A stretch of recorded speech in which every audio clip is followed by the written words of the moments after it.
오늘 사사기 3장을 묵상하는데요. 오늘 말씀 속에 좀 불편한 말씀이 있습니다. 1절, 2절입니다. 여호와께서 가나안의 모든 전쟁들을 알지 못한 이스라엘을 시험하려 하시며 이스라엘 자손의 세대 중에서 아직 전쟁을 알지 못하는 자들에게 그것을 가르쳐 알게 하려 하사 남겨두신 이방 족속들은, 이 말씀입니다. 이 중에 먼저 여호와께서 이스라엘을 시험하려 하시며, 이 말씀이 불편합니다. 하나님께서 이스라엘을 시험하려고 하셨다는 사실도 불편하지만은 더 불편한 것은 우리가 잘 알고 있는 야고보서 1장 3절의 말씀 때문입니다. 사람이 시험받을 때에 내가 하나님께 시험받는다 하지 말지니 하나님은 악에게 시험받지 아니하시고 친히 아무도 시험하지 아니하시느니라 그랬거든요. 친히 아무도 시험하지 아니하시느니라. 그런데 오늘 1절에 여호와께서 이스라엘을 시험하려 하셨다라고 하니까 이 상충된 말씀 때문에 불편한 것입니다. 거기에다가 이 말씀이 뒤에 하나님께서 이방 민족을 남겨두셨다라는 말씀으로 이어집니다. 하나님께서 이스라엘 백성들을 시험하려 하사 이방 민족을 남겨두셨다, 이런 의미인데요. 그동안 우리는 이스라엘 백성들이 불순종을 해서 가나안 족속을 쫓아내지 않았다라고 알고 있는데 하나님께서 이방 민족을 남겨두셨다니, 이 말씀도 상충이 되는 것 같아서 불편합니다. 그런데 여러분, 오늘 이 말씀은 모든 상황의 시작이 아닙니다. 이스라엘 백성들이 가나안에 들어갔을 때 하나님께서 이스라엘 백성들을 시험하셨다, 이런 상황이 아닙니다. 이스라엘 백성들이 가나안에 들어왔을 때 하나님께서 그들을 시험하시려고 이방 민족을 남겨두셨다는 말씀이 아닙니다. 이스라엘 백성들이 가나안에 들어갔을 때 그 거민을 다 쫓아내라고 하시는 것은 변함없는 하나님의 뜻이었고 명령이었습니다. 하나님께서는 광야에서 모세를 통해서 그 말씀을 반복적으로 하셨습니다. 우리가 다 헤아리기 힘들 정도로 출애굽기, 민수기, 신명기 속에 반복적으로 말씀하셨습니다. 그리고 불순종해서 그들을 쫓아내지 못했을 때 어떻게 될지도 경고하셨습니다. 민수기 33장인데요. 너희가 만일 이 땅의 원주민을 너희 앞에서 몰아내지 아니하면 너희가 남겨둔 자들이 너희 눈에 가시와 너희 옆구리에 찌르는 것이 되어 너희가 거주하는 땅에서 너희를 괴롭게 할 것이요 나는 그들에게 행하기로 생각한 것을 너희에게 행하리라 라고 하셨고요.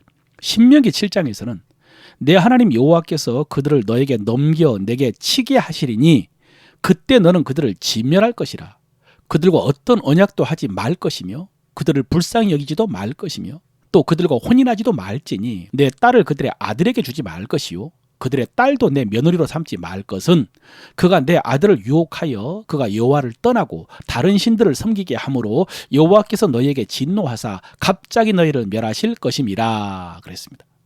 여러분, 이렇게 하나님께서는 이스라엘 백성들이 시내산에 머물 때부터 광야에 머물 때도 또 모압 평지에 와서 가나안을 내려다보고 있을 때도 반복적으로 명령하셨고 경고하셨습니다. 그리고 하나님께서는 약속대로 그 가나안 땅을 이스라엘 백성들에게 주셨습니다. 여호수아가 31개 주요 성을 다 정복했습니다. 이제 도망친 가나안 족속들, 그 견고한 진에 버티고 있는 가나안 거민만 쫓아내면 됩니다. 그런데 앞에 1장, 2장에서 살펴본 것처럼 이스라엘 백성들이 이것을 하지를 못한 것입니다. 못한 것이 아니라 안 한 것입니다. 불순종이죠. 오늘 본문에서 하나님께서 이방 민족을 남겨두셨다라는 말씀은 바로 이 시점입니다. 그래서 이 말씀의 정확한 의미는 하나님께서 그대로 내버려 두셨다는 뜻입니다. 그대로 내버려 두셨다. 여러분, 하나님의 뜻은 타락한 가나안 거민을 심판하는 것이었습니다. 하나님께서는 그 일을 이스라엘 백성들에게 명하셨습니다. 그리고 이스라엘이 순종하면 하나님께서 이기게 하시겠다고 약속하셨습니다. 그런데 이스라엘이 쫓아낼 생각을 하지 않고 싸우지를 않으니까 하나님께서 내버려 두신 것입니다. 이것을 하나님의 주권적인 표현으로 여호와께서 남겨두셨다라고 한 것입니다. 성경에서 이러한 비슷한 표현이 하나님께서 바로나 대적들의 마음을 강팍하게 하셨다, 이 표현입니다. 그래서 바로는 10가지 재앙을 당하는 동안에도 계속해서 회개하지 않고 불순종해서 결국 몰락을 하게 되는데, 그런데 이것도 역시 여러분 시작이 아니고 결과입니다. 하나님께서 처음부터 바로를 강팍하게 하셔서 바로가 불순종하다가 망하게 된 것이 아닙니다. 그동안 바로는 계속해서 악을 행했고 불순종했고 강팍했습니다. 그래서 하나님께서 그 강팍한 대로 내버려 두셔서 결국 끝까지 불순종하다가 몰락을 하게 된 것입니다. 바로가 회개할 수 있도록 하시는 것은 은총입니다. 바로에게는 그 은총의 시간과 기회가 있었습니다. 하나님께서 모세를 통해서 말씀하셨고요. 경고하셨고요. 기적을 통해서도 징계하셨습니다. 그러나 바로는 그 은총을 거절했기 때문에 하나님께서 강팍한 대로 내버려 두셔서 몰락한 것입니다. 오늘 이방 민족을 남겨두셨다라는 표현도 같은 상황입니다. 그리고 하나님이 이스라엘을 시험하려 하셨다, 이 시험하셨다라는 말씀도 이어지는 맥락입니다. 여러분, 성경에서 시험이라는 단어는 유혹이라는 뜻만 있는 것이 아닙니다. 알아본다, 확인한다라는 뜻이 있습니다. 학생들이 학교에서 보는 시험이 유혹은 아니죠. 테스트하는 것입니다. 오늘 본문에서 하나님께서 이스라엘을 시험하려 하셨다라는 말씀은 이어지는 말씀이죠. 이스라엘 자손의 세대 중에 아직 전쟁을 알지 못하는 자들에게 그것을 가르쳐 알게 하려 하사라고 했습니다. 이 말씀을 통해서 유혹이 아니라 테스트라는 것을 알 수가 있습니다. 테스트를 통해서 깨닫게 하시고 확신시켜 주시려고 한 것입니다. 여러분, 지금 이스라엘 백성들이 서 있는 그 사사기 속의 지점은 가나안 족속을 쫓아내지 않는 불순종의 지점입니다. 그동안의 과정도 하나님께서 모세에게 주신 말씀을 순종하였는지 확인할 수 있는 과정이었죠. 이제 가나안 거민을 쫓아내지 않으므로 그 거민이 많아진 상황에서 그들은 어떻게 할까? 그들은 어떻게 될까? 이 모든 것이 시험입니다. 확인될 것입니다. 그랬더니 결과가 어떻게 되었습니까? 이어지는 말씀이죠. 그들의 딸들을 맞아 아내로 삼으며 자기 딸들을 그들의 아들들에게 주고 또 그들의 신들을 섬겼더라.